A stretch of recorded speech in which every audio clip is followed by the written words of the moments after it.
Salutare! Pâinea este un aliment foarte periculos și nociv pentru iepuri dacă noi nu o dăm corespunzător și dacă facem exces de pâine. Haideți să vedem, dragi prieteni, împreună cum putem să le dăm pâine la iepuri fără ca să le afecteze sănătatea și vizionare plăcută în continuare.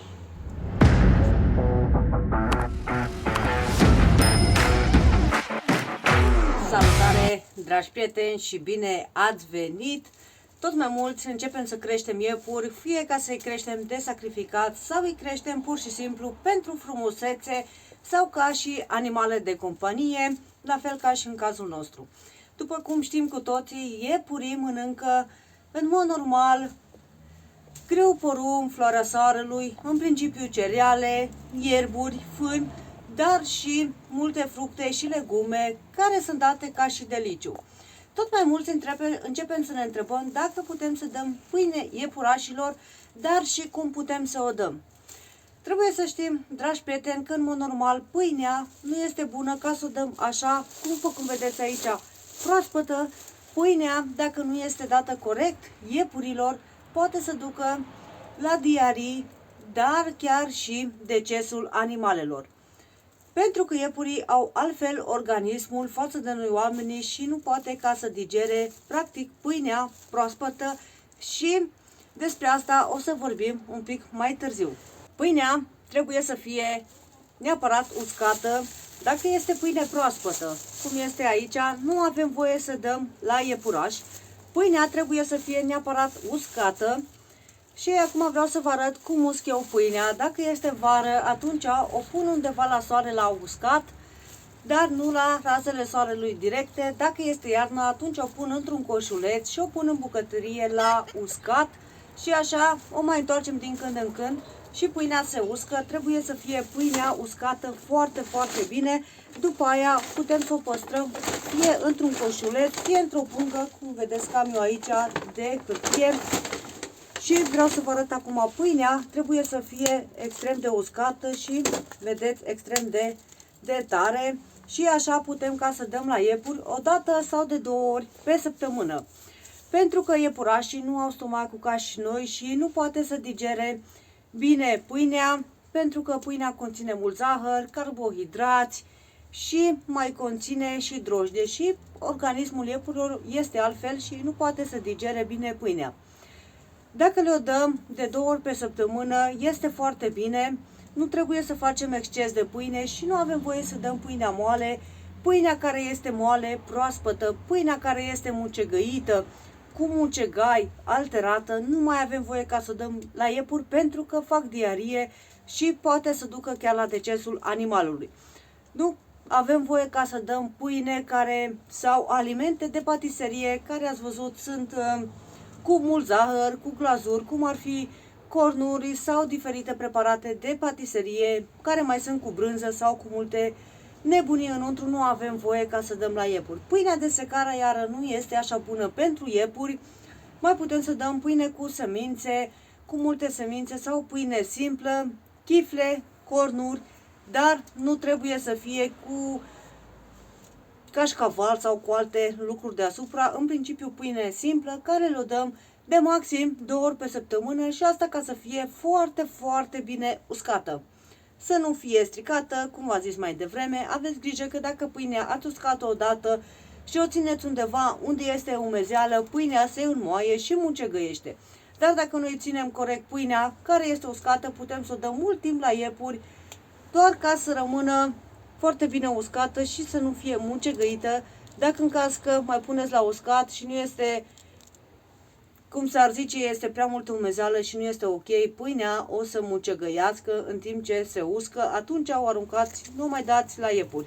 Beneficiile pâinii la iepuri, este normal să vorbim și de acest lucru, pentru că și pâinea are rolul important în dieta iepurilor și ajută la multe aspecte și multe lucruri, mai ales atunci când este dată corespunzător și nu facem abuz de ea.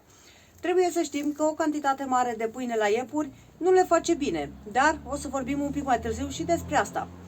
Pâinea, practic, conține mult carbohidrați și zahăr și îngrașă foarte mult iepurii. și în același timp îi ajută ca să crească și să se dezvolte. Dar dacă noi avem iepuri maturi și facem exces de pâine, atunci trebuie să știm că pâinea îi îngrașă foarte tare pe iepurași și devine practic o problemă. Dar pâinea dată corespunzător și dată foarte rar la iepuri îi ajută la o dezvoltare sănătoasă, se îngrașă și ajută la sistemul imunitar, dar și la întărirea sistemului imunitar și le face o blană foarte frumoasă și foarte lucioasă. Pâinea de regulă este un furaj foarte ieftin și la îndemâna oricui și tot mai mulți crescători sau tot mai mulți proprietari de iepuri aleg să adauge în alimentația iepurașilor și pâine. Dacă nu este dată corespunzător și nu este dată bine la iepuri, poate să afecteze grav sănătatea iepurașilor noștri, poate să facă diarie, chiar poate să ducă și la decesul animalului.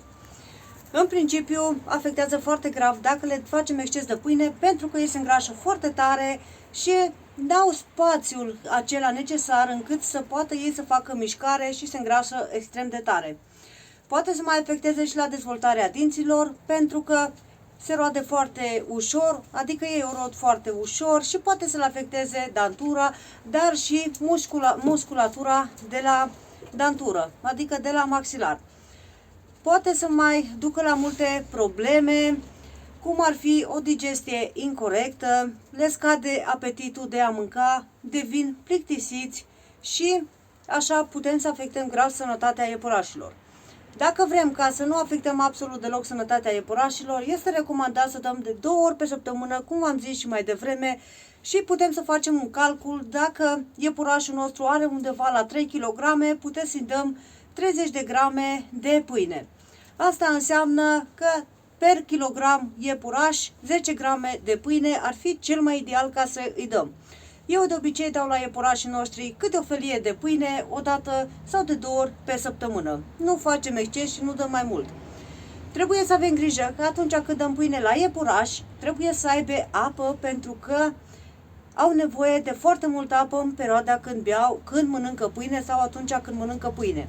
Apa de principiu trebuie să fie proaspătă și să avem grijă ca să aibă în permanență apă proaspătă și apă la dispoziție să bea cât iepurii au nevoie.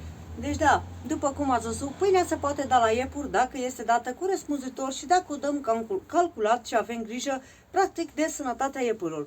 Tot timpul dați pâine uscată, nu dați tot felul de preparate din aluat, să zicem așa, care le cumpărăm de la magazine. Nu dați altceva în afară de pâine simplă sau cu cereale. Nu dați pâine de secară pentru că nu este bună. Niciodată nu dați pâinea proaspătă la iepuri pentru că le afectează foarte grav sănătatea, pentru că iepurii nu poate să digere ca noi mâncarea. Atunci le provoacă foarte grave probleme la stomac și provoacă diarie și poate să ducă chiar și la otrăvirea iepurașilor, adică duce la decesul iepurașilor.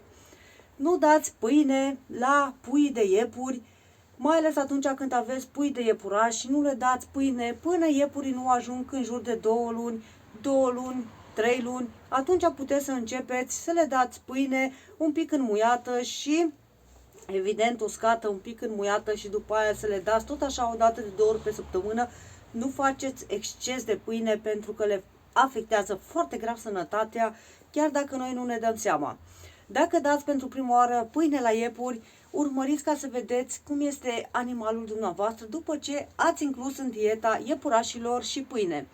Pentru că dacă vedeți că iepurii nu se simt bine, sunt abătuți, chiar fac și diarie, atunci nu le mai dați pâine, pentru că stomacul lor nu digeră atât de bine pâinea și din cauza pâinii duce la diarie și duce și la alte probleme foarte grave.